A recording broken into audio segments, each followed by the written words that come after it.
I'm the river, I'm the rain, the lonesome whistle of a train. I'm the amber waves of grain.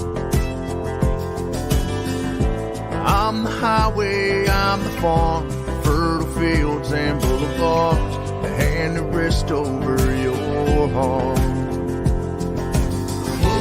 Oh, I'm the echo of the bell that's ringing. Oh, I'm the freedom in the song we're singing. I'm the seed that's in the dust. I'm the prayer in God we trust. A place to dream for all of us. I'm America.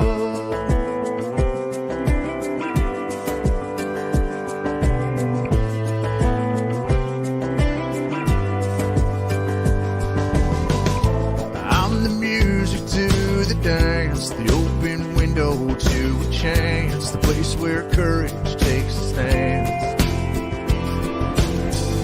All the colors that you see, the lights from 30,000 feet. Yeah, I'm the roar of victory.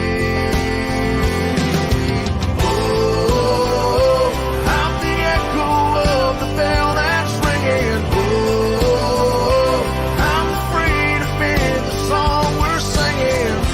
I'm the seed that's in the dust. I'm the prayer in God we trust. A place to dream for all of us. I'm America. I'm America.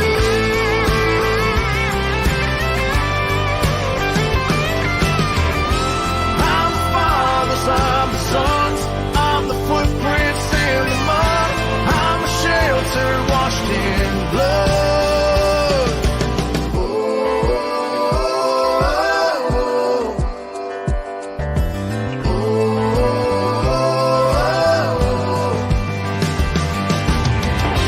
I'm the seed that's in the dust. I'm the prayer in God we trust. A place to dream for all of us.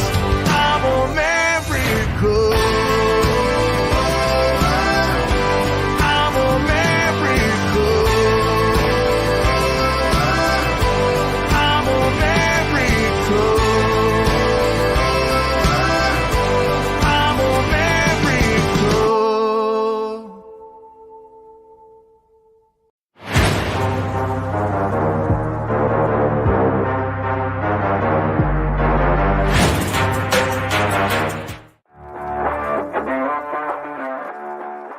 Welcome to HomeFront Sitrep. I hope you're in for a great show today, because I'm just a veteran talking about what's on my mind and maybe yours. You can find HomeFront Sitrep on Apple, Amazon, Spotify, or wherever you find your favorite podcasts. You can also check out HomeFront Sitrep's YouTube channel. Buckle up, the show is starting.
Welcome, everybody, to a Monday edition of HomeFront Sitrep. How is everybody doing? Miss Candace, how are you? How was your Monday? It was a Monday, but I'm great. I hear you, man. I tell you what, I had a pretty good day at work, playing in the dirt today. It wasn't super hot. Went into work, had two jobs on me at the time, and then after lunch, I got a couple more jobs added to me and got to play in the dirt for the rest of the day and got off in a relatively good time and got to come home and do some things around the house. And then now we get to have a hell of a show tonight. I know. I was kind of surprised by the fact that you said you had to work today. I I always don't got think you ever work. Yeah, I know. I wish I You didn't have a have to job. work. You have a title. Like, I know you get paid, but do you work? Some days. Some days. Some days. No, really, I am. I'm super excited about our show tonight. Like, awesome That human being song. coming on. Yeah, that Um, song. If you're not a red-blooded American and that song don't get your blood going, then something's wrong with you. I mean, you need to go get your oil checked or something. Something's wrong with you for sure. Because That's not that even song is. that. Like, what is that? Because he's an amazing musician. He sounds wonderful. Oh But yeah, definitely. So you can go follow Scotty Hastings on Spotify or wherever you get your music. He's got all kinds of music out there. He's got one that's really hard for me to listen to as a veteran. It's called "How Do You Choose," which I think that one is. I don't know if that one's released yet, but we'll find out here shortly. I know it's on. I know it's on Spotify and Amazon and all the places like that. So. and this one, the I Am America, that's his latest, right? Yes, that's his latest one that was released on Black River Entertainment. Let's see, May 3rd is looks like yeah, maybe. I don't know. Current single 2-9 available now. His debut You know what? EP is 5-3. But anyway, we'll get with Scotty here in just a Scotty minute. tell us. Yeah, he knows all the good stuff. He does. So if you haven't checked out Scotty Hastings, you probably need to go to his website, which is scottyhastings.com. I'm gonna throw that in chat as well. And then you could probably go to Black River as well, Black River Entertainment, and find out some artist information there as well. But without further ado, let's bring up Mr. Scotty Hastings. Let's get right into the meat and potatoes. Hey, Welcome, sir. How are you? I'm wonderful. How are you guys? Man, we are doing amazing. Probably not as good as you, because we're going to get into that here in just a minute. But do me a little bit of favor. Give us a little bit of background on you, and then we'll get into the meat and potatoes. Yeah. Grew up in the Cincinnati, Northern Kentucky area. And then in 2010, I decided to join the United States Army and enlisted. And in April 21st, 2011, I got shot a bunch of times in Afghanistan.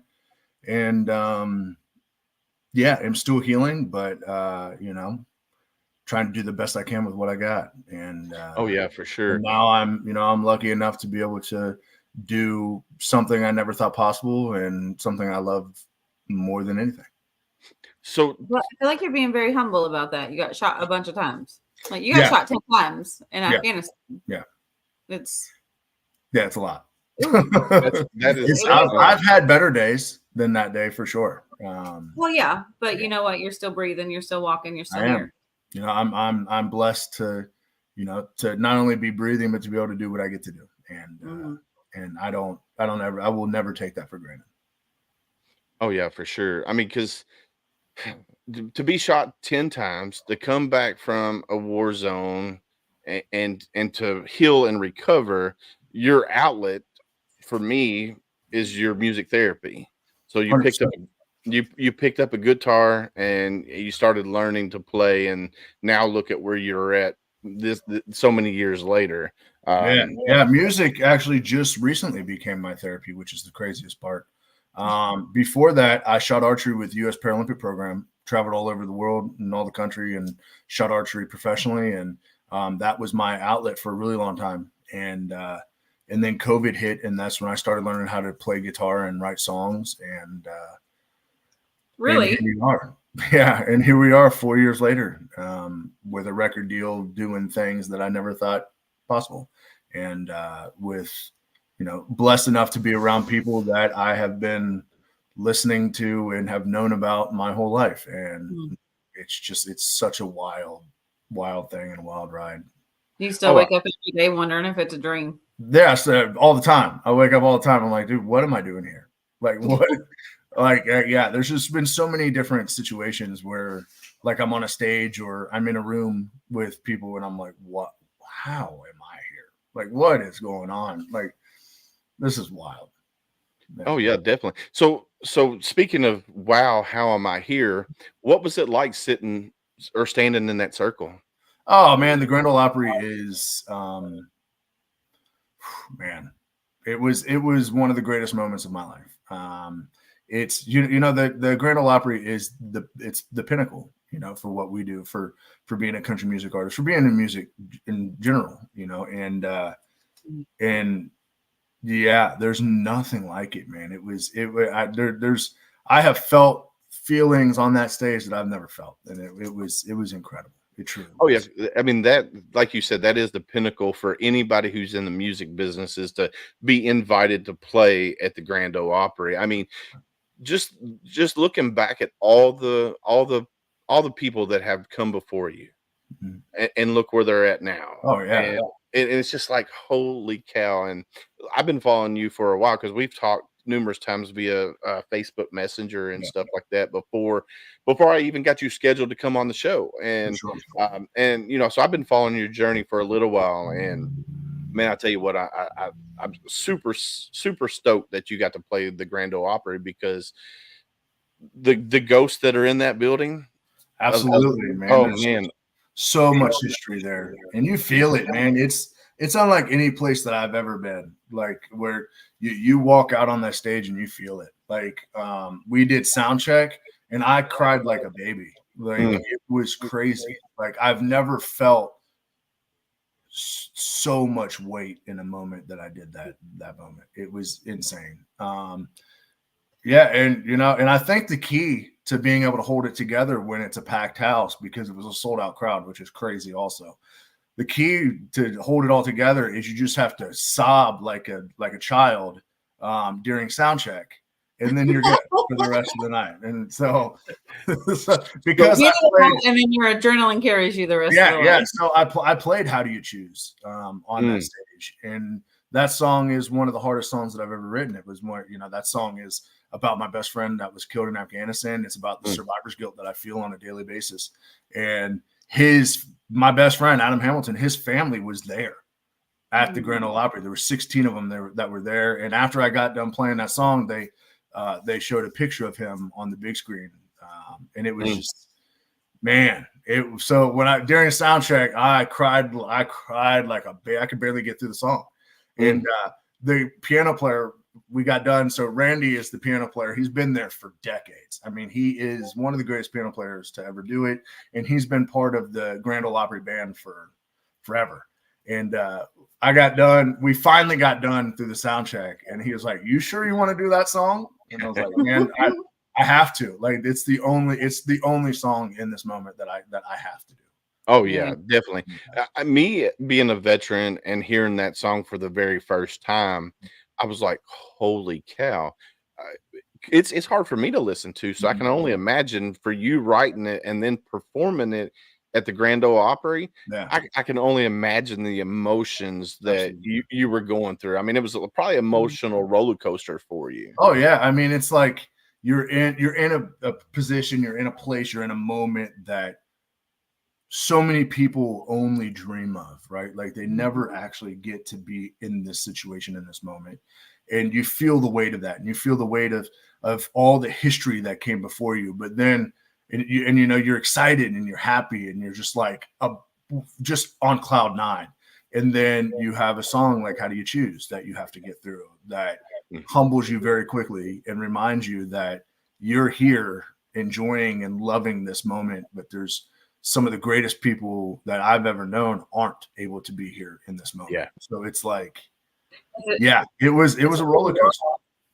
Yeah, it's a very raw and intimate moment, and already shell shocked. Yeah. Like, Yeah, it was, man, it was wild. So I almost picked that song as the opening song, but I was like, no, I'm just going to go with "I'm America," because I was like, yeah, I just, you don't want to start it off with everyone crying. Right. He's not going to play it throughout this, but you build them up into it. Yeah, I definitely build them up into it, because I mean, you got some, like Trucking's another good one of your songs. So you got some cool ass songs out there. So you definitely, if you're out there listening, watching, wherever, you need to go follow Scotty Hastings on whatever platform you listen to your music. Definitely do that. Now you got some. So Gary Sinise personally invited you to the Grand Ole Opry. Yeah. How was it? Did you meet him on the phone? Did he meet you in person? Yeah, that's actually a crazy story. So 13 years ago, I was at Walter Reed after I got shot. And I had to go into a surgery, but they were like, oh, by the way, Gary Sinise is here. He's walking through, because they're like at Walter Reed, there's always celebrities that are walking around, and they want to come meet like the wounded guys, they want to come meet the broke guys and take pictures with them and do their part. And they were like, yeah, Gary Sinise is here. And I'm like, Gary Sinise, why does that name sound familiar? Who's Gary Sinise? And they're like, Lieutenant Dan. I said, oh my God, I want to meet Lieutenant Dan. Like, heck yeah, man. So they were like, okay, like I wanted to meet him to be like, hey, you do so much. Like, I want you to know that it's appreciated. Like it's seen, like we see what you're doing. And I wanted that moment to be able to say that to him. But I never got it because they pushed off the surgery as much as they could. And then eventually they were like, Scotty, like we have to go. Like we can't keep pushing the OR off. Like we gotta get you going. I'm like, okay. Oh man. So yeah, I got out of the surgery and I was like, man, like, is Gary still here? I want to meet Gary. Is Lieutenant Dancy still here? And they're like, dude, it's like 8 o'clock at night. I'm like, no, he's not here. Like it's dark outside. Like, stop it. So yeah, then I was like, oh man, okay. So every podcast that I ever did, I would talk about the fact that I never got a chance to meet Gary Sinise, Lieutenant Dan. I've always wanted to. And then I did an event with the Pentagon Federal Foundation, the PenFed Foundation. And I was talking about that. I was talking about the fact that I didn't get to meet Gary Sinise. And the lady was like, her name is Andrea McCarran. She's incredible. And she was like, well, I'm going to go meet with his team right after this. Like, I will let him know that you have been trying to get a hold of him. And then literally like a week later, I got an email from Gary Sinise saying, hey man, heard you've been looking for me. And I was like, holy shit. So then from then on out, it just kind of blossomed to where, it was really cool because it was the 30th anniversary of Forrest Gump at the Opry, and they were going to do something special. And Gary was like, dude, there's no one in this space that I can think of that I want more to be on that stage than you. That's amazing. So literally like a week before the Opry, I finally got the chance to go to his foundation building here in Franklin, Tennessee and meet him in person. And he walked in and I just grabbed him, man, gave him a big ass hug. And I said, 13 years, man, 13 years. We've been waiting for this. Oh man, that's awesome. Yeah, it was amazing. And it was really cool to be able to share the stage with him and to be able to make my debut when he was making his debut. And it was really cool. Who would have thought 13 years ago that that's how you would have met him finally? Right? And like human How contact weird. still. Because even 5 years ago, to think that you're going to be at the Grand Ole Opry. Now, 5 years ago, if you told me that I would have played at the Grand Ole Opry, I would have laughed at you. There's not a chance. But yeah, it's crazy the way the world works. Gary Sinise, he does a lot for veterans, and it's amazing because like his foundation, I've tried to get him on the podcast. I'm not throwing it to you or anything, but I've reached out to his foundation and I'm still going through the red tape. And eventually I'll get him on the podcast to talk about what he does for veterans. And the crazy part is he is crazy busy. Yeah. It's unbelievable. Like it took a month just for me to be able to meet him one day when he happened to be in town. It was crazy. And, but yeah, and it has since blossomed into a really great relationship to where me and him text all the time now, and that's super cool. And I'm gonna start picking up some dates so the Gary Sinise Foundation, the Lieutenant Dan Band, they go out and they play for military, installations and for people who active, retired, whoever. They go and put on shows and just try to do something nice. They get a lot of offers, and they only have so many they only have so many that they can do. Right. So because of that, me and Gary have kind of worked it out to where now I will be substituting in for him, so to speak. So we will pick up some of the dates that he's not able to pick up. And that's awesome. Kind of do like a little bit of a partnership, so to speak, to where I'll pick up some, me and my band will pick up some dates that he can't do. And then maybe we'll do some more stuff down the road. And I'm playing the Gary Sinise Foundation Gala here in the next couple weeks. So Heck yeah. It's really turned into a really great relationship with not only Gary but all of his people over at the foundation. No, that's Do you have awesome. any availability on November 9th? Oh God, I don't know. Maybe I know that. No, actually, I don't, because I'm going to be going to DC because the 10th I am the Grand Marshal for the National Veterans Parade on the 10th, and I'm actually playing. Me and my band are playing a show right before. It's like a 30-minute set right before the parade kicks off. So we're going to go from the stage. We're going to go from the stage onto a float and get it going. It's our annual veteran suicide prevention concert. That's amazing. Yeah, it's our third annual this year. Dang. Will you maybe hook up for something some other time? I'm in. Well, he just got done playing Hero Stock in Lebanon, Tennessee. I did. How did that go? Oh, it went great. It was the first year that I was here in Tennessee near Nashville. So of course there were some things that they were learning, and there were some things, you never have the first annual anything and expect a huge turnout. I mean, that's just kind of how it is. Right. Over time, especially here in Nashville, over time stuff has to build up. And I think that I think that they got a lot of people who really enjoyed what happened. So I think next year it's going to be a lot bigger than it was this year. But the first is always the hardest one. Oh yeah. Sure. So we're Kentucky natives. You're in Northern Kentucky. Heck yeah. I have to ask this question: red or blue? Dude, cats, baby. Oh man! All right, this interview's over. If you ask my dad's side of the family, it's the Cards. We try. Yeah. Neither one of those matter to me, so that's only a Willis question. Yeah. So my wife is a Cats fan. I'm a Cards fan. Our house is divided 50-50. And, there you go. I always have to ask that when you talk to another Kentucky person, red or blue, because they know exactly what you're talking about. Absolutely. You almost know how crazy they are when they answer that question. No doubt. Yeah, for sure. ATS, cats. Let's go, baby. What's up, James Thornton? So James Thornton here. He's a Mogadishu Mile veteran from Somalia. Wow. He's an ambassador for Warrior Rounds, which is down in Nashville. Yes. JT Cooper was just up here we had the Vietnam Traveling Wall. July I met JT. JT's awesome. super cool. James is doing amazing things for Warrior Rounds. Yeah. Just want to give him a shout out since he jumped up in chat. Yeah, no, Warrior Rounds is amazing, man. What they do is awesome. I love it. JT and Myra, they're just, you talk about some of the most beautiful human beings. Oh yeah, yeah. I've had a meeting with JT. We were going to do some stuff together, and then I just got crazy busy. He's super cool. We're going to have him on the show once I get him lined out, because he's so busy with everything that he's got going on. Now so I'm America. When did it officially come out? Oh man. Was that February 9th? February 9th? February 9th, I think. Yeah. I think that was the EP when the full I'm America EP released, I believe. That was 5/3, it looks like, according to the show notes in this valley. So 5/3. So the single came out February 9th. Then the EP came out May 3rd. Yes. And then How Do You Choose? Is that released yet? Or yeah. So we just released the acoustic version, which when I wrote that song, that's what I heard. I heard this song being an acoustic version where it's just a piano and a guitar.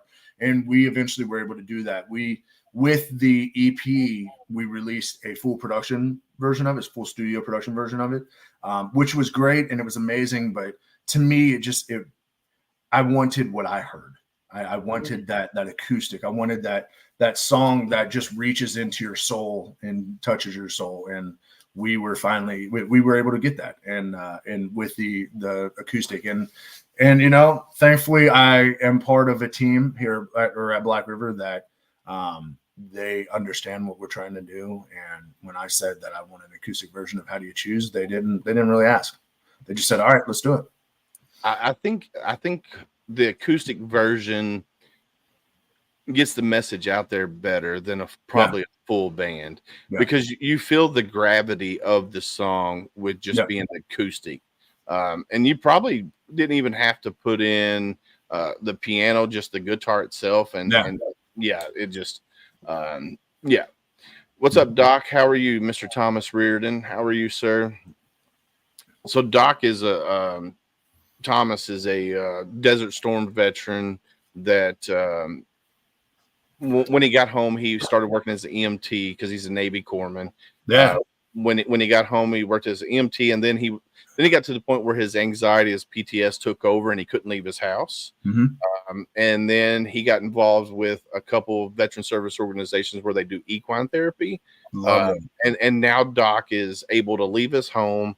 He's able to volunteer at different veteran events, and he just came back from a fishing trip. That's sort of where he went somewhere and went fishing, and I think it was trap fishing they were doing. So Project Healing Waters. Wild. What was the name of that? It wasn't Project Healing Waters. Wild something adventure. Nice. Doc, what was the name of that organization you went with? While he's looking that up. So this is something that I saw before. When you went to Normandy for D-Day, the 80th anniversary. Tell me about that experience, because oh man, that was one of the greatest things I've ever gotten to do. It was wild. I've never experienced anything like that. It was so incredible, man. You know, you get there and it's like, the craziest part is that we were in buildings that are older than our country, which is number one, wild to even think. Like, that's insane. But you get there and there's just this deep rooted appreciation for America, and you can feel like how it's passed down from generation to generation. And it's so incredible, man. And like, it's so incredible. I was able to link up with one of the World War II vets. His name was Dennis Bolt. And, it was his first time back to Normandy since he stormed Utah Beach.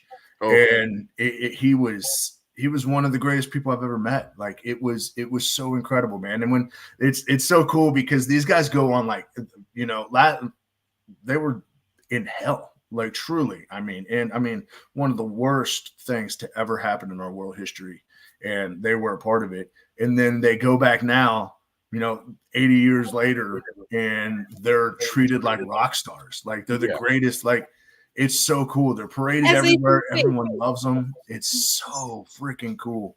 And it's cool to see, like,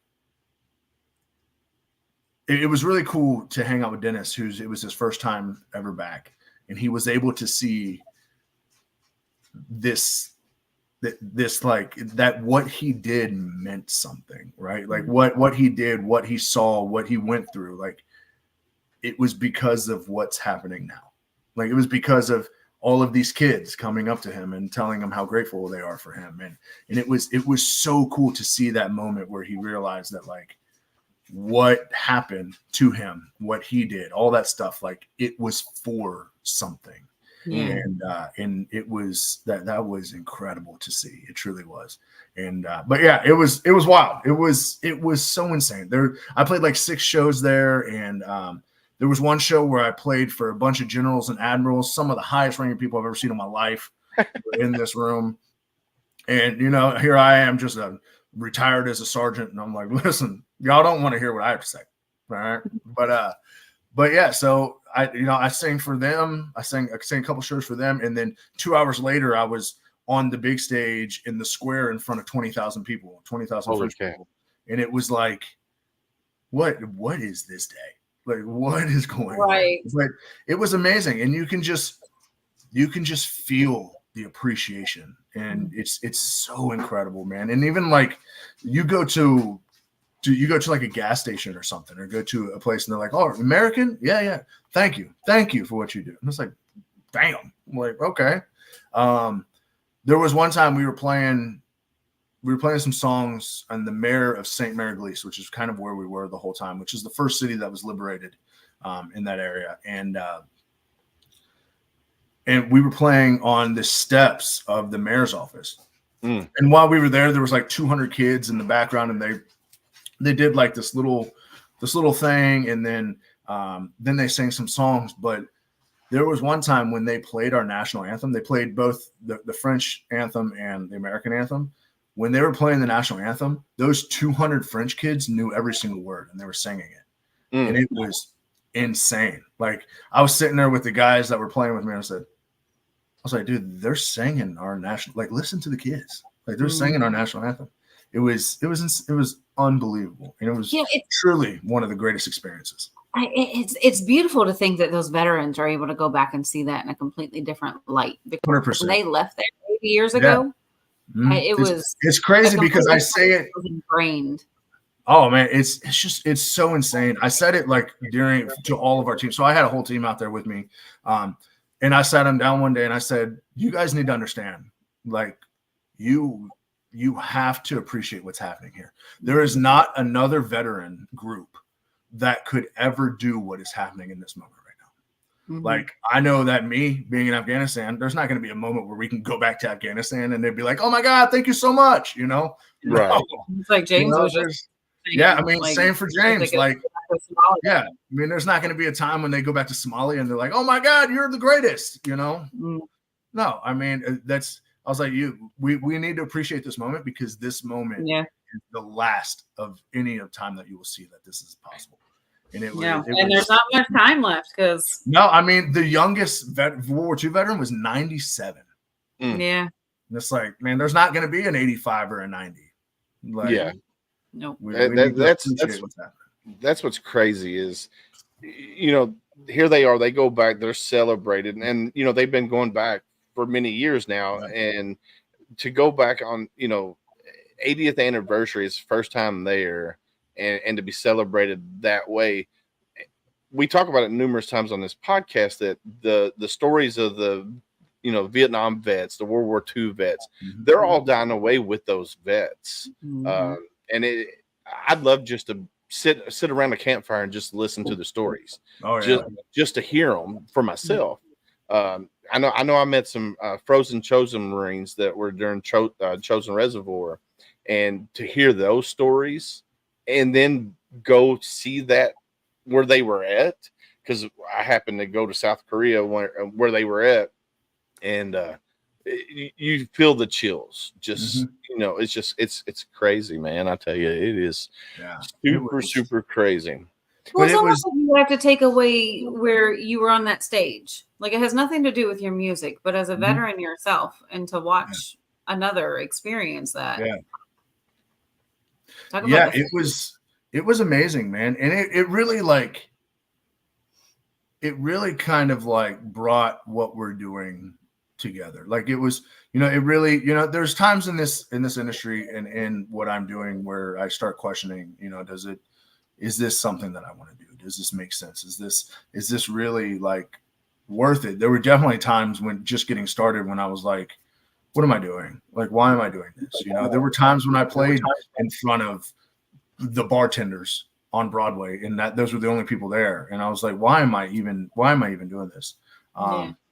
That moment, being in that moment, whenever, like, there were other veterans and active duty Army that were stationed over there and over in the European sector, and they came to this event. And after the show, where it was like 20,000 people in the square, a lot of them came up to me and they were like, man, it's so cool to see one of us up there doing something. And I was like, okay, we have, no matter what, we have to keep this going. Like, we can't. And that, like, that means more to me than anything else, to hear another veteran or to hear an active duty soldier be like, hey, like, it's really cool to see one of us up there, like, doing this. And I'm like, I can't stop now. Got to keep going now. Like, it's just there's times you have to sit back because and think about that, even if it's not them, you know, because we always talk about it's at least that one person a day, and sometimes if that person is yourself, that counts. 100%. The reason you got into music and what it did for you, and 100%. You know, that's the background of everything that you're doing, and that's the most important. But if you're absolutely, and you know, it reminded me of, you know, the fact that this music is my therapy. You know, the music, I started music because it was a way for me to escape of the PTSD and the depression and all that. Like, at some point, you know, there are times when I get caught up in the business side of it. And then there's moments like Normandy where it reminds me of why the hell I'm doing what I'm doing. And, and it's like, okay, like the business side doesn't really matter as much as this. Right.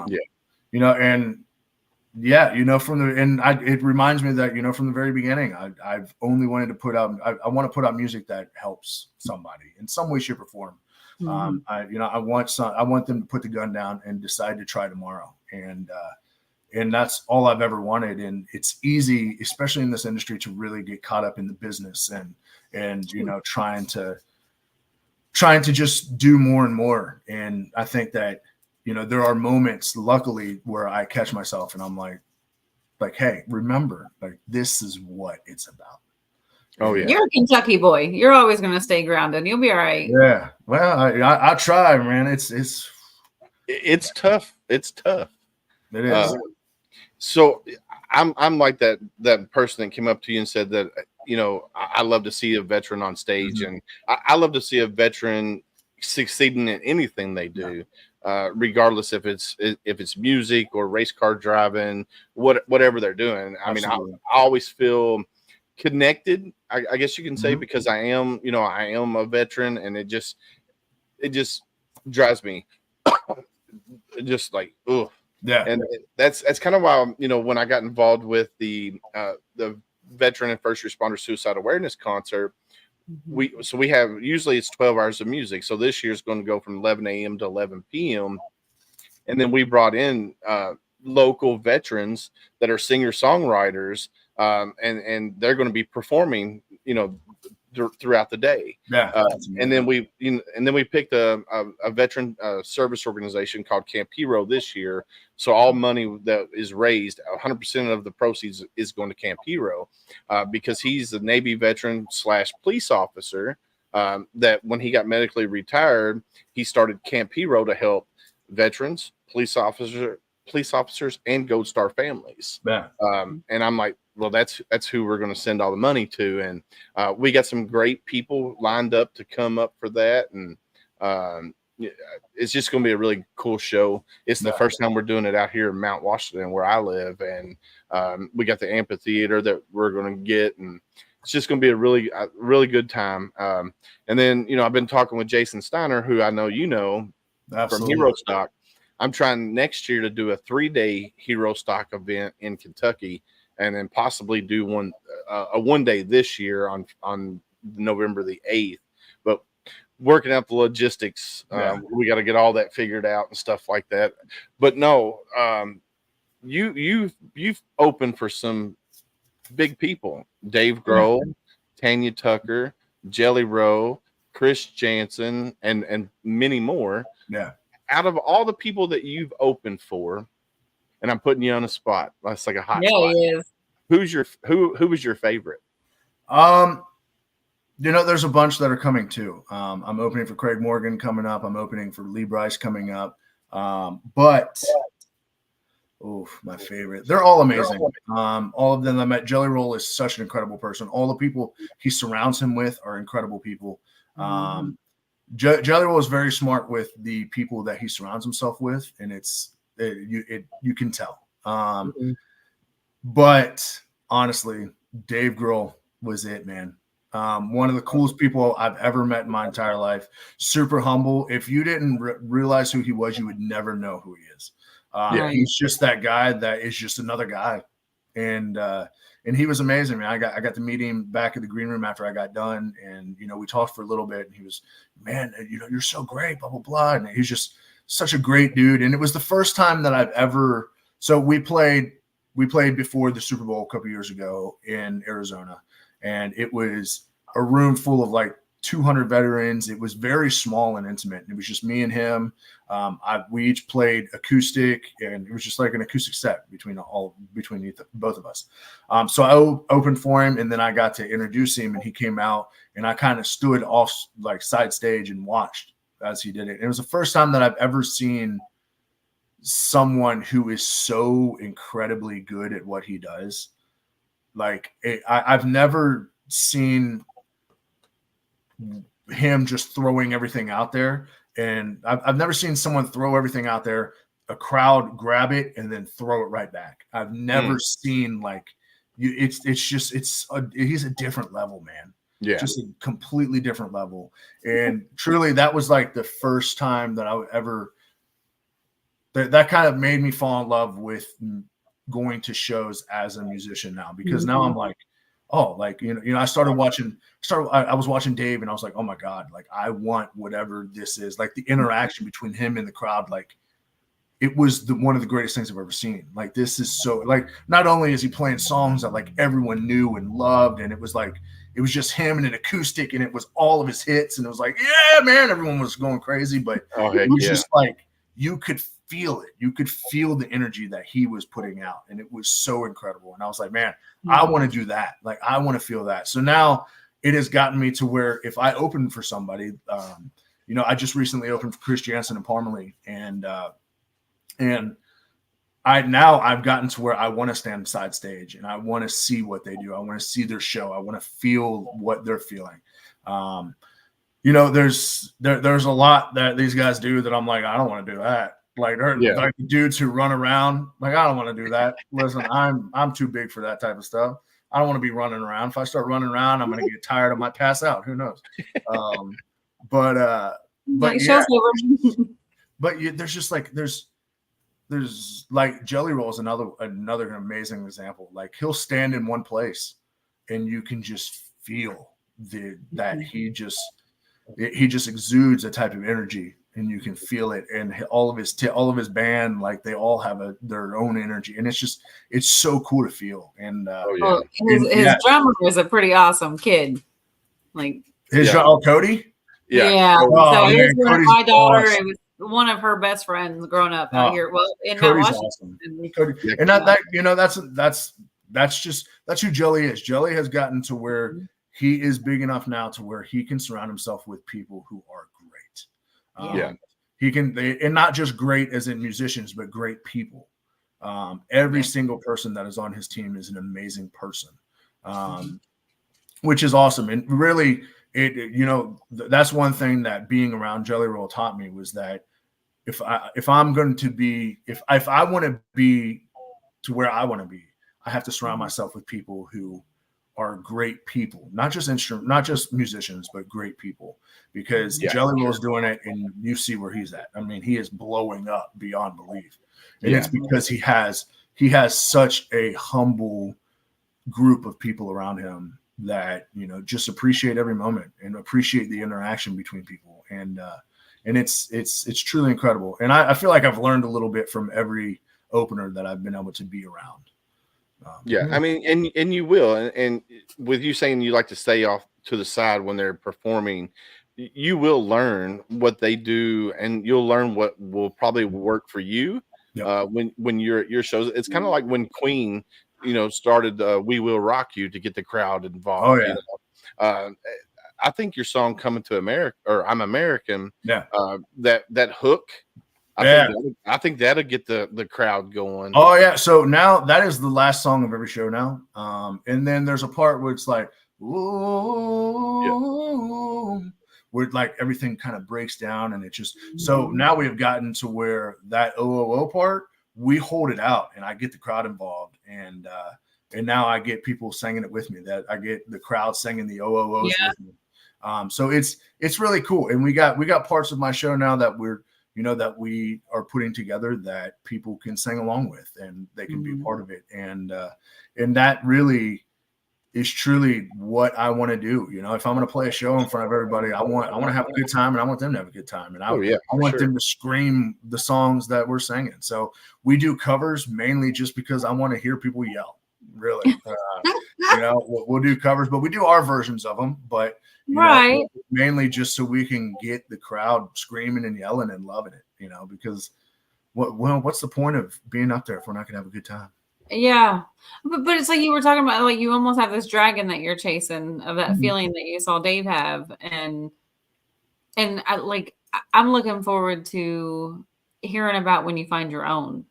Like, you're looking for that feeling, and when that happens, like, I can't wait to hear about it. Yeah, I mean, that truly is one of the best parts. I'm lucky enough because I've been on stage a lot since that. So I feel like I've kind of gotten it, and I've kind of gotten to that point where I feel like I can connect, and that is a feeling all in itself. I mean, that's wild when you feel like you're connected to a crowd in a moment. Yeah, that's magic. That's magic. That is truly magic, and it's something as a musician and as an entertainer, it's something that you search for every time. And sometimes it doesn't happen, but sometimes when it does, it's incredible. Carol Lee from wasn't you on Conversations with a Vet? I was, yeah. She's also Thomas. Thank you so much, man. I appreciate that. So I was going to talk to you about good Groove and Tom. Sorry, my brain went blank there for a second. Look, Groove and Tom. Don't just bear with them. Guitars for Vets. You're an ambassador for Guitars for Vets. Tell us how you got hooked up with Guitars for Vets. Oh man, that was honestly a necessity thing. So I was actively playing down on Broadway, and I had learned how to play guitar from YouTube. So I learned chords and I learned songs. I learned songs and I learned chords, and that's kind of how I learned. But I never really learned like, okay, this C chord, what shape family is that in? I never really learned like the foundation of music and any of that. So I was like, I want to do that. Like I want to learn the music theory of what I'm doing. And so I was like, there's got to be something for veterans out there with playing guitar. There has to be. And so I went out there and I jumped on Google and started doing some research. And the first thing that popped up was Guitars for Vets. And I was like, yeah, I'll check that out. And then I went to my VA and I kind of, I talked to them about it, and they were like, yeah, we can put you in for it. And then I got a call from Patrick McGuire from the national chapter here. And he was like, man, like we'd love to have you. You're already a gigging musician. I don't really know what we can help with or what we can teach you with, but we have one guy who's incredibly gifted in guitar. And he, we can send you with him. And I was like, okay, but listen, I have this disability also in my right hand. So just know, like, I would like to talk to him first just to kind of see if this is even going to be a thing. He's like, oh yeah, no problem. So he texted me his number and I called. Mark is his name, and he is got so much experience playing the guitar. It's insane. And I would talk to him about my hand, and I was like, man, like this is what's going on, blah, blah, blah. And he was like, all right. And I was like, do you think we can do it? He's like, man, you're already playing the guitar. Like, what do you mean? Do I think we can do this? Yeah. Get your butt in here and let's do it. And I'm like, all right, cool. All right, then. Awesome. And but one of the coolest parts about it was that he never treated me like I had a disability.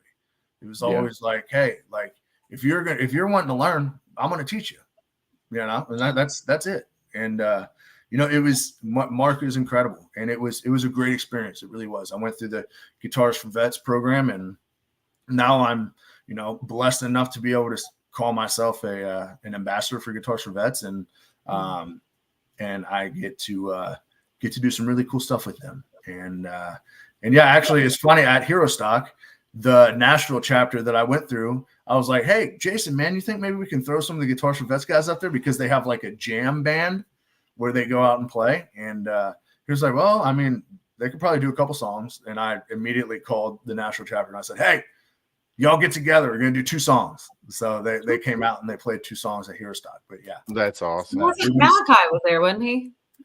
Yep, Malachi was there. Yeah. Yep. Malachi he was part of the writers' round. Yeah, Malachi was there. Ponder was there. Mike Ponder was there. Chris Turner, Sal Gonzalez. Yeah, there was a whole.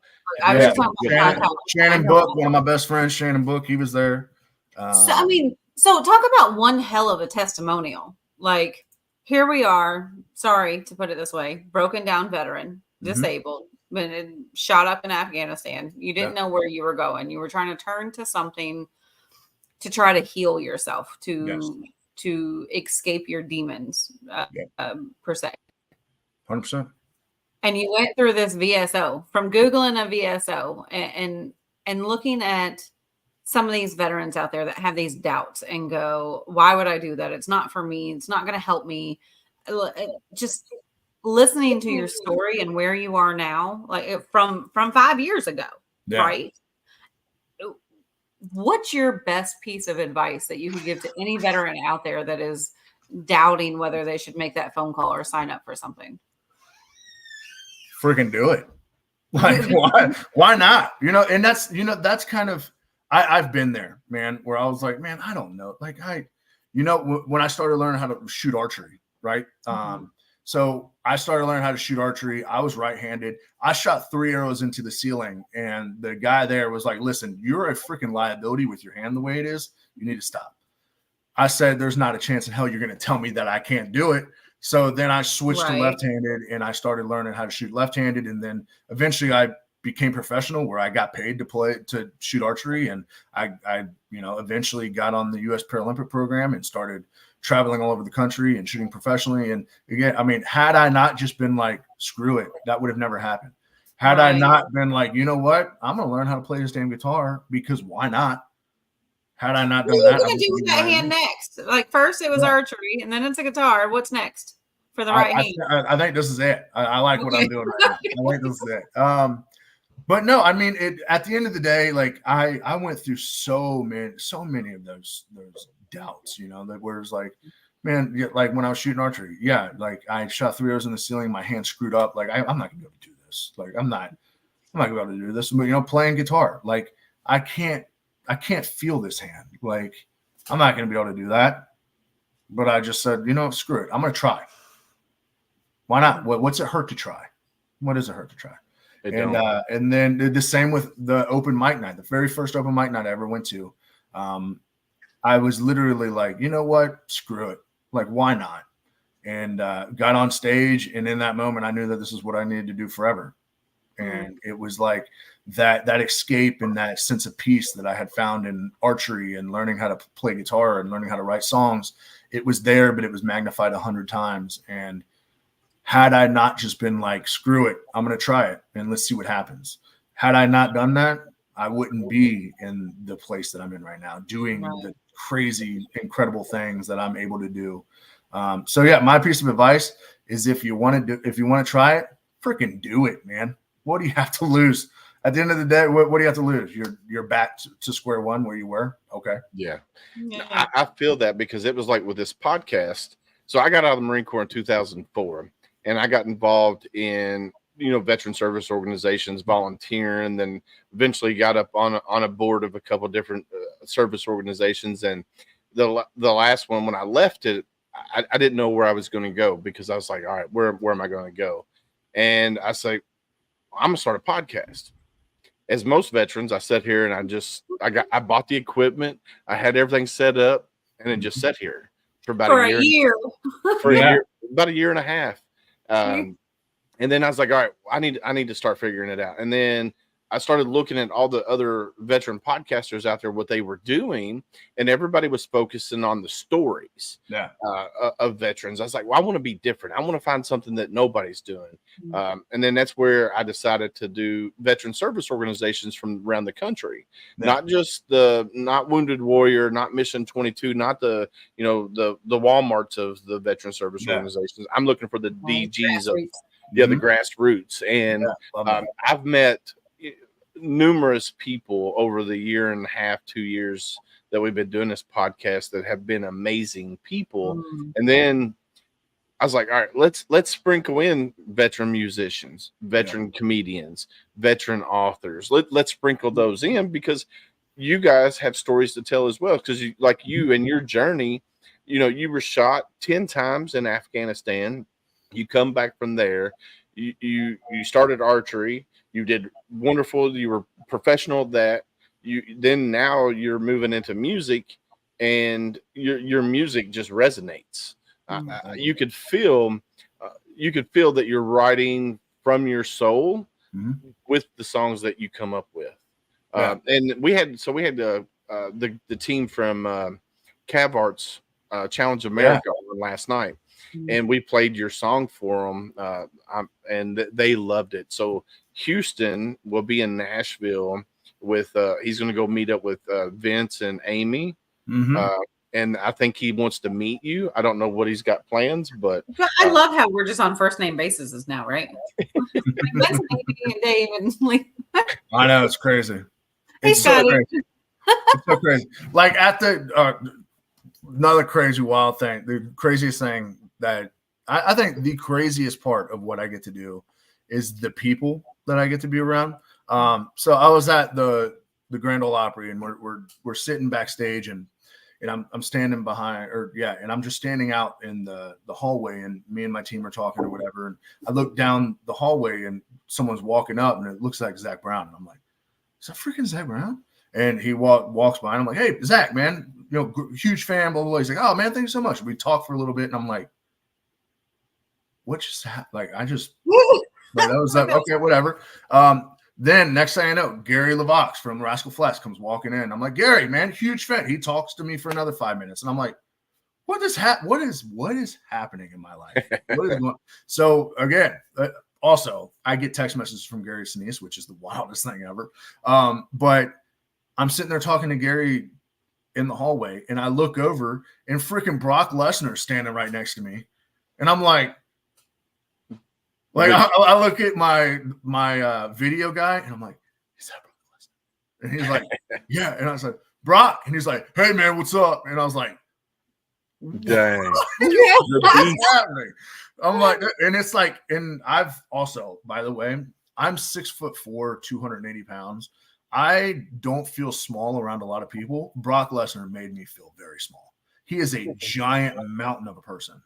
Yeah, he is. Well, you feel like a little kid in a candy store with all of this, I bet. Yeah, it was insane. And yeah, I mean, and that's just how, like, there's that, like, I wrote a song with James Otto the other day, and like I was just sitting in there like, that's freaking, like, looking at him like, that's James Otto.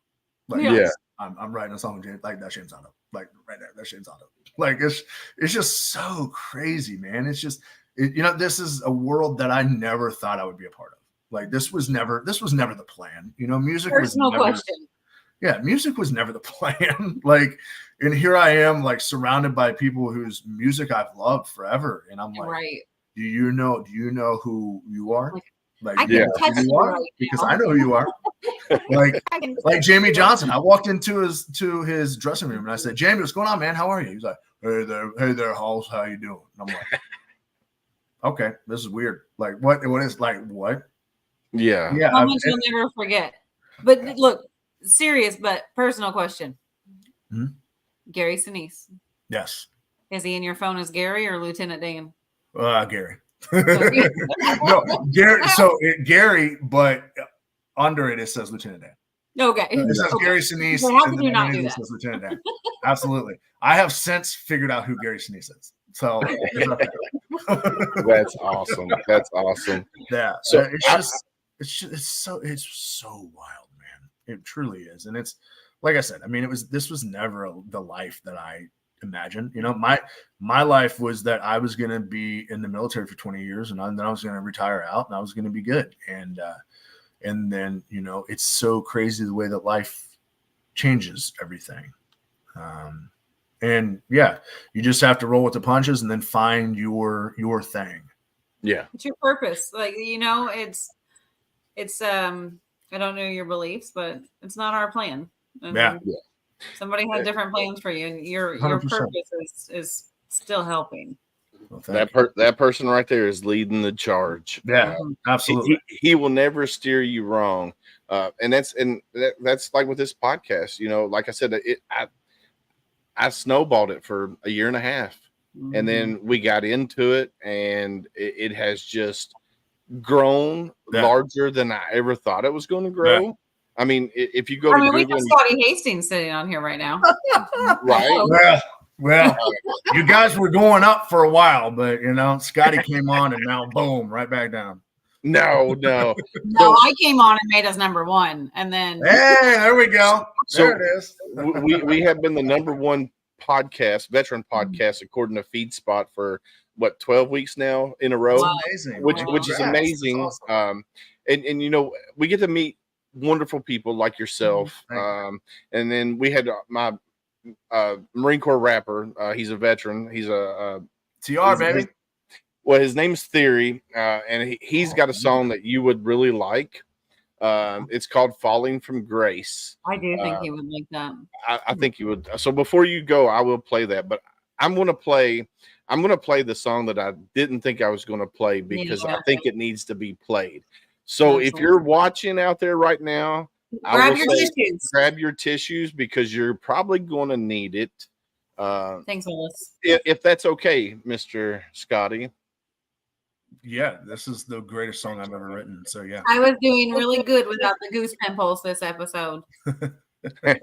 Well, you're about to need them on this one. Let's see, it should be in the background. Is it the acoustic version? I am doing the acoustic version. He's like, do it right. If you're doing it, do it. Oh, it's the only way I would have done it. Perfect. Perfect. All right, let's see if there it is.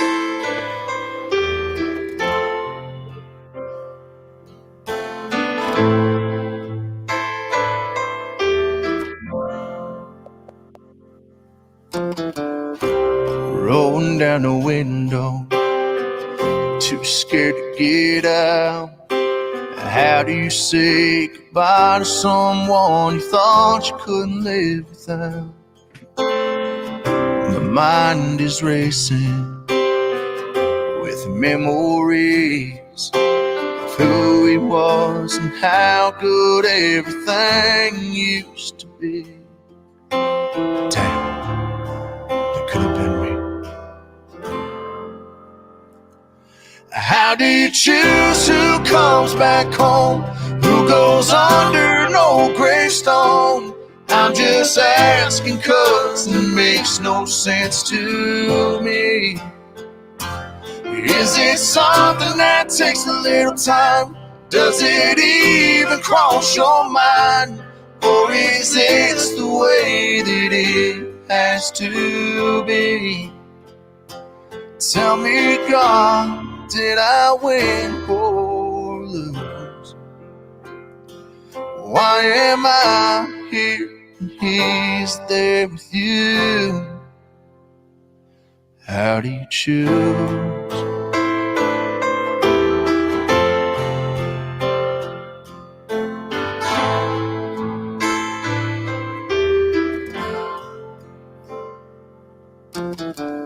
My guilty conscience preys on my mind as I see the words they wrote after he left us behind. Now I'm on my knees. How do you choose who comes back home? Who goes under no gravestone? I'm just asking 'cause it makes no sense to me. Is it something that takes a little time? Does it even cross your mind? Or is this the way that it has to be? Tell me, God, did I win or lose? Why am I here and he's there with you? How do you choose who stays here and who goes home? I'll never understand feeling this alone. How do you choose who comes back home? Who goes under no gravestone? I'm just asking 'cause it makes no sense to me. Is it something that takes a little time? Does it even cross your mind? Or is this the way that it has to be? Tell me, God, did I win or lose? Why am I here and he's there with you? How do you choose? God, tell me, how do you choose?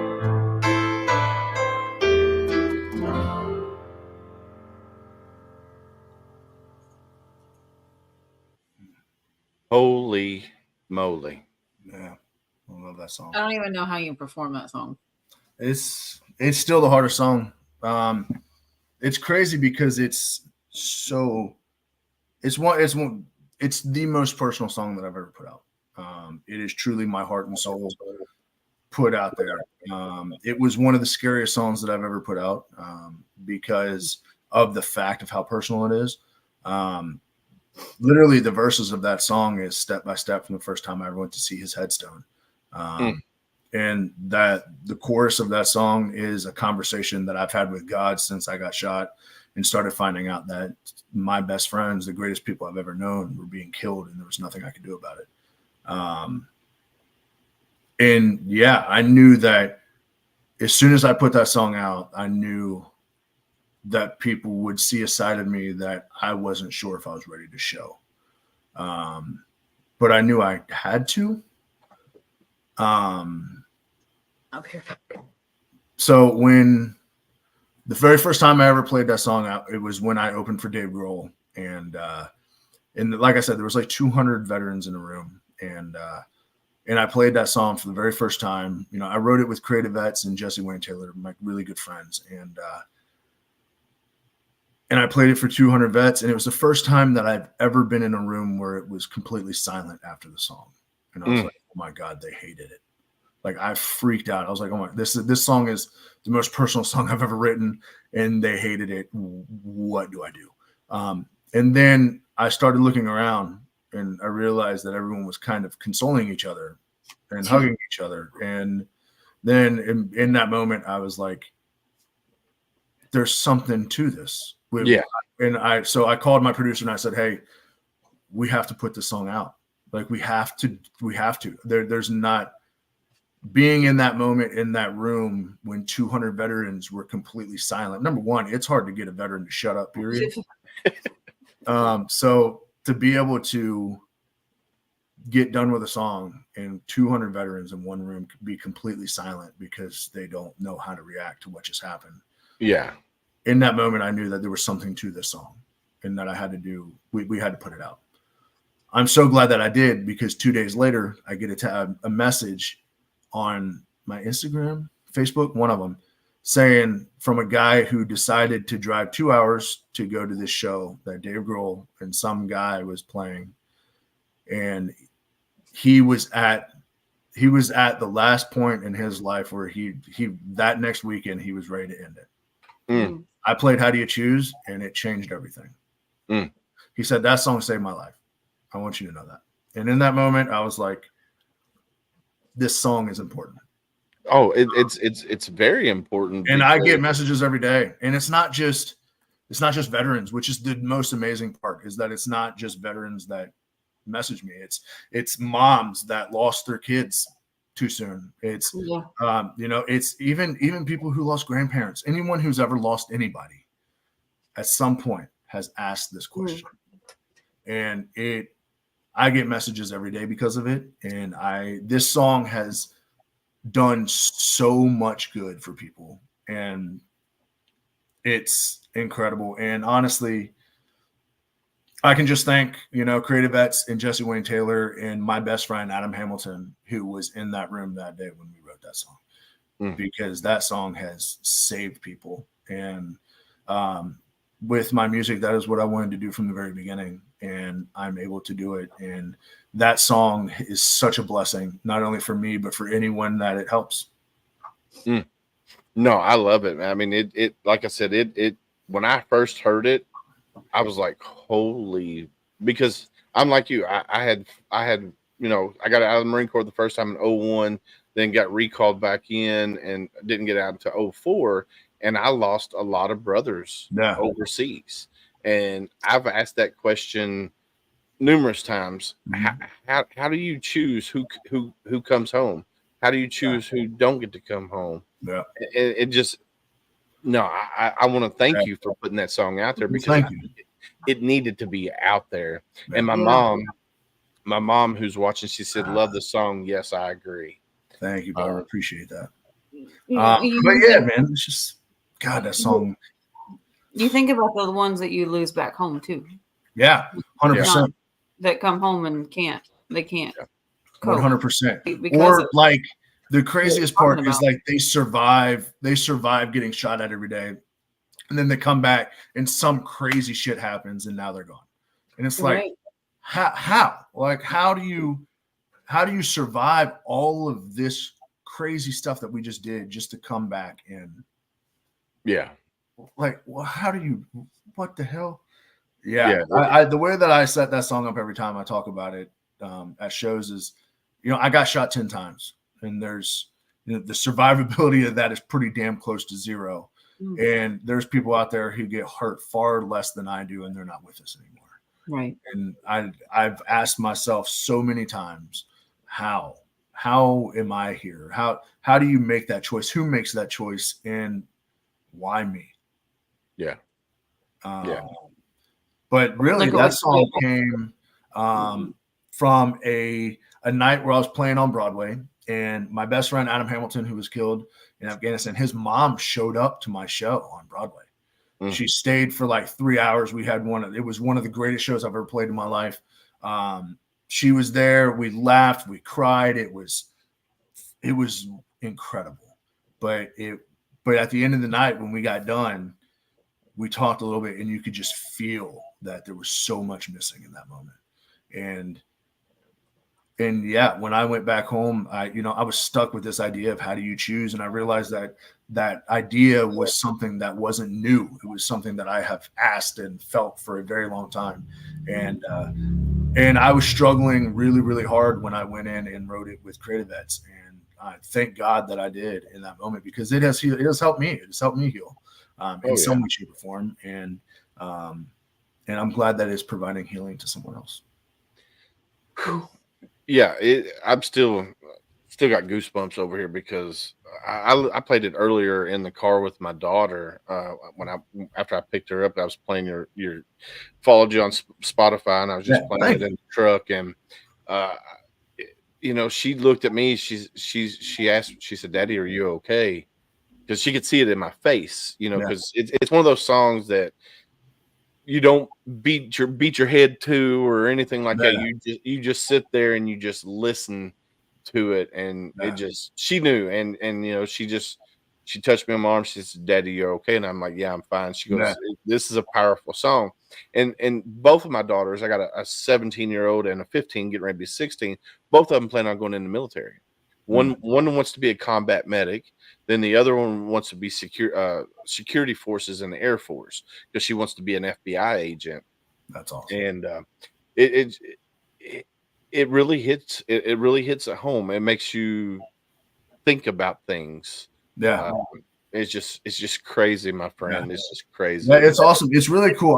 The coolest messages that I get is when it's like a veteran or someone who's struggling, and they're like, I didn't know how to say what I was going through.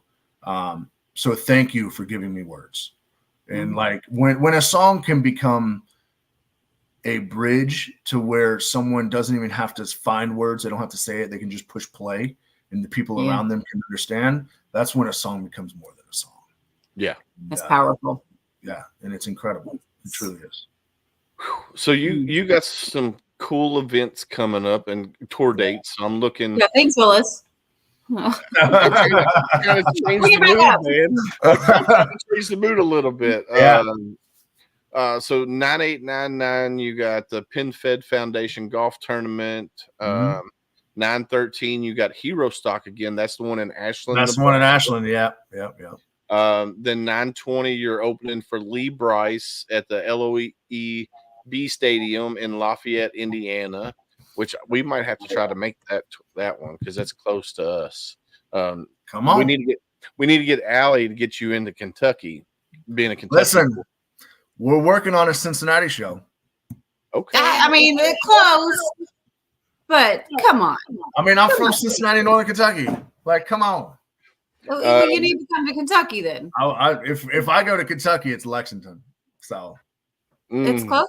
He It's better. Hey, bro. Gotta get Willis. I'm gonna make Willis come in. Willis, if I'll give you a ticket if you wear a Cats jersey.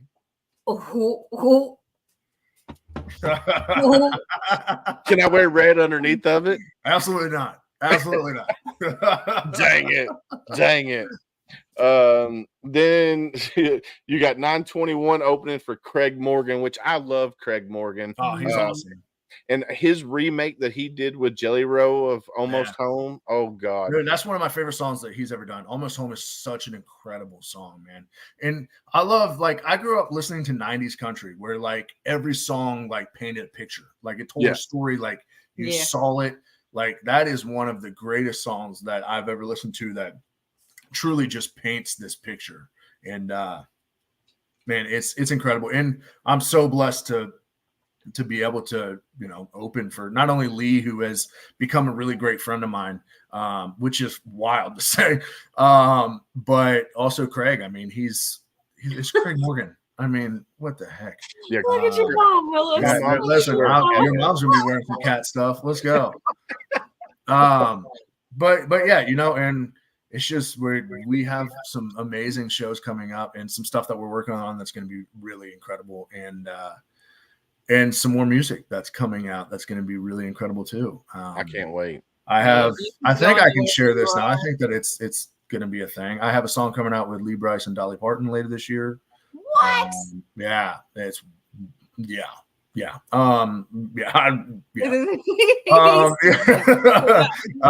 yeah, just there's gonna be some really great stuff that, you know, again, things that I never thought was gonna be a thing, and it has, and I'm so blessed to have some legends in this world that I'm trying to be a part of, that, you know, want to be a part of my journey and want to be a part of my story, and believe in what we're trying to do with music, and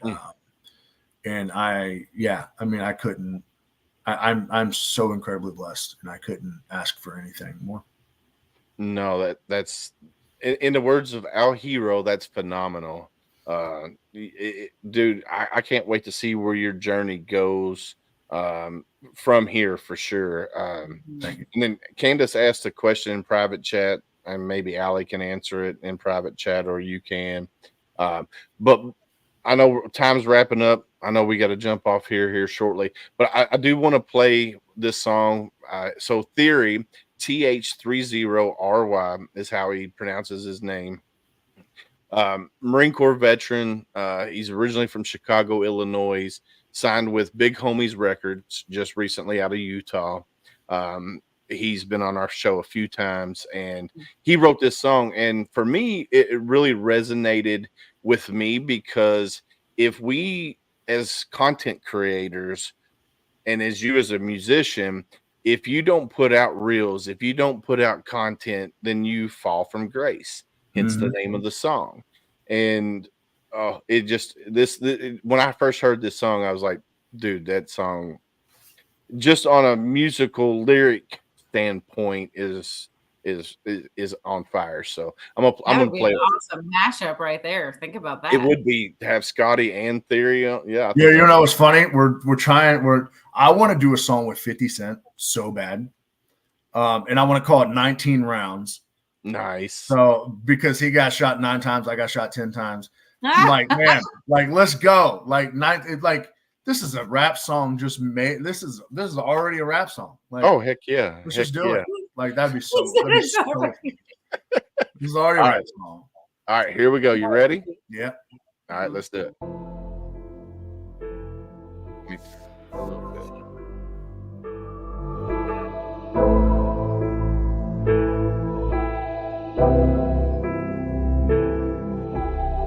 But I don't really even know what I've been trying to prove. It feels like I've been falling from grace. Everyone in there, I'm guessing that's where. Yeah. Can't seem to escape this fate. Try pleasing the masses just to be told that my music ain't even great.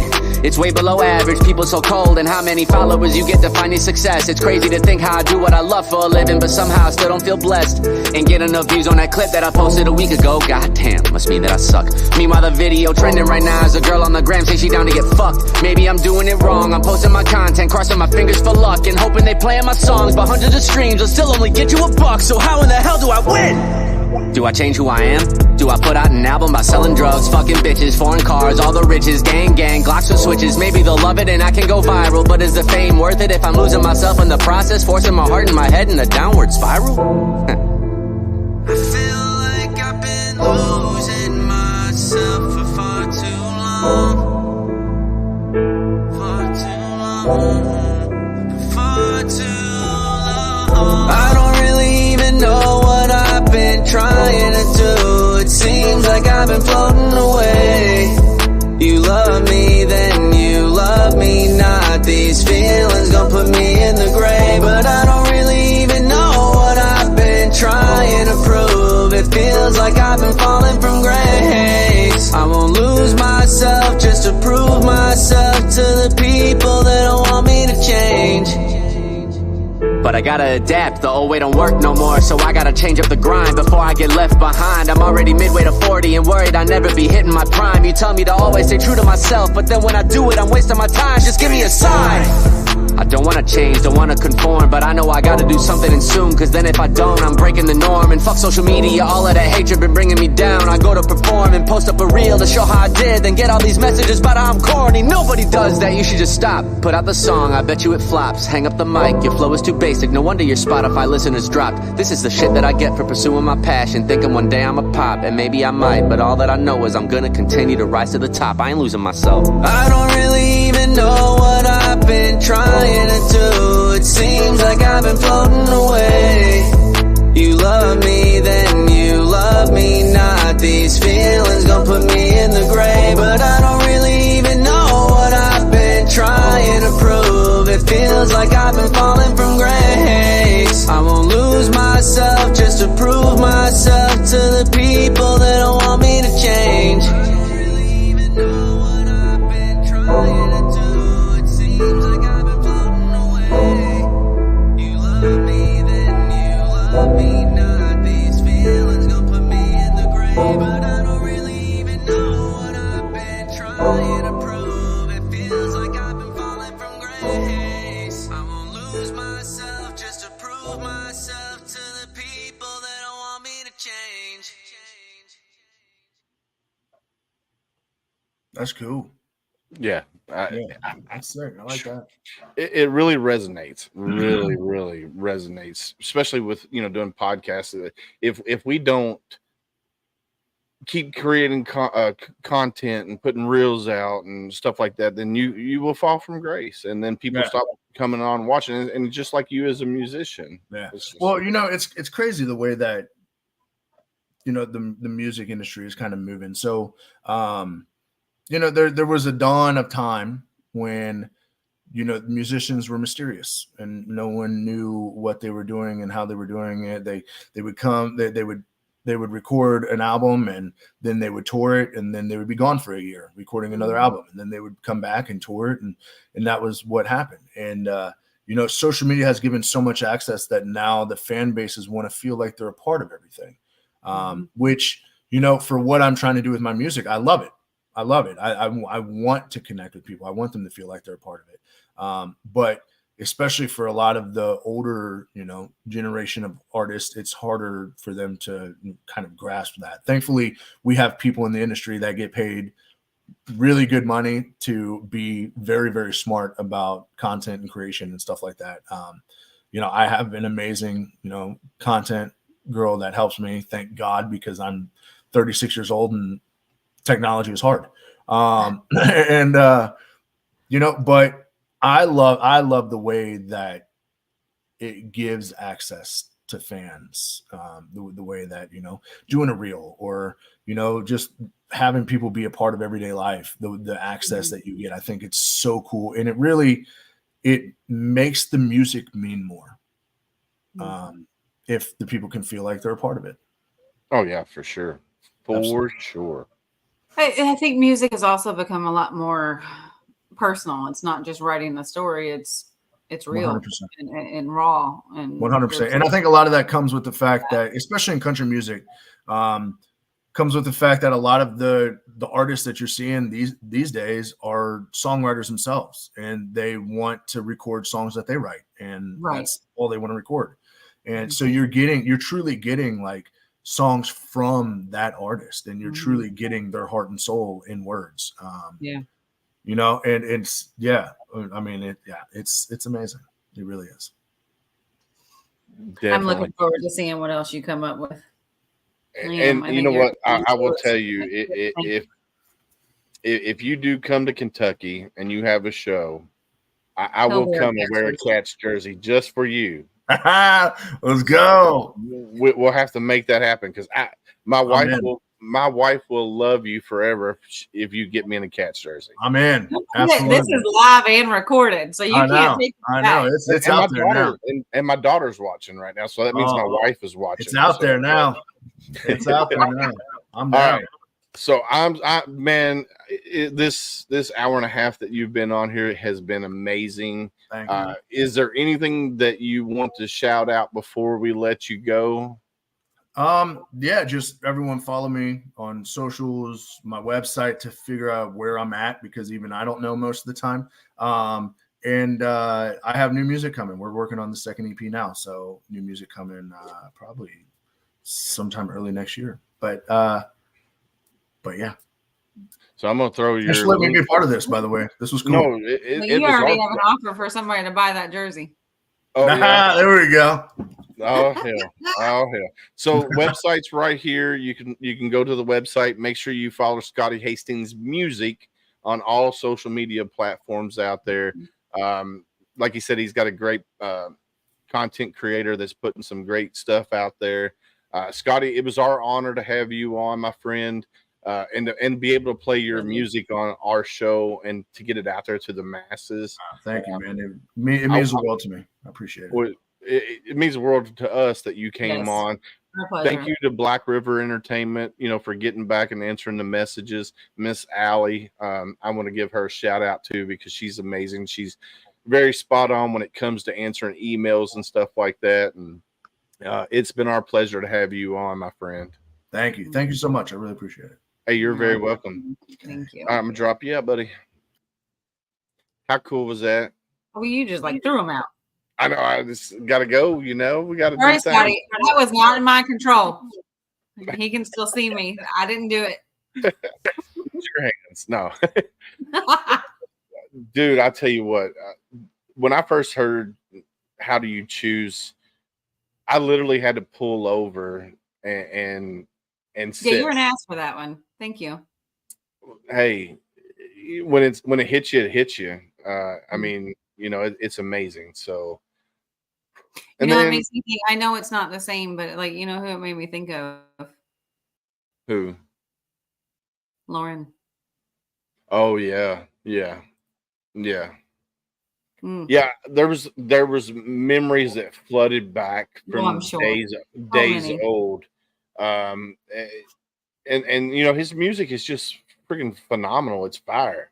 If you can't get behind Scotty Hastings, not just the music itself, not even the story, just the music itself, it is phenomenal. And he's a very humble Kentucky guy.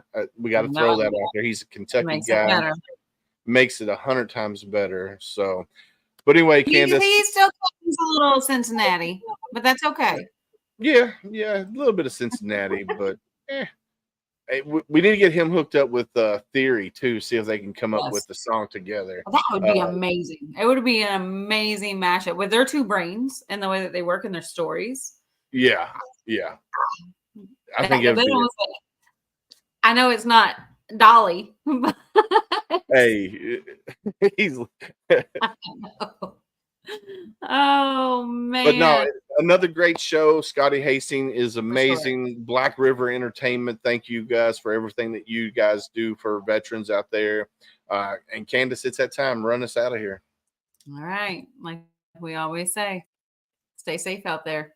We got your 6.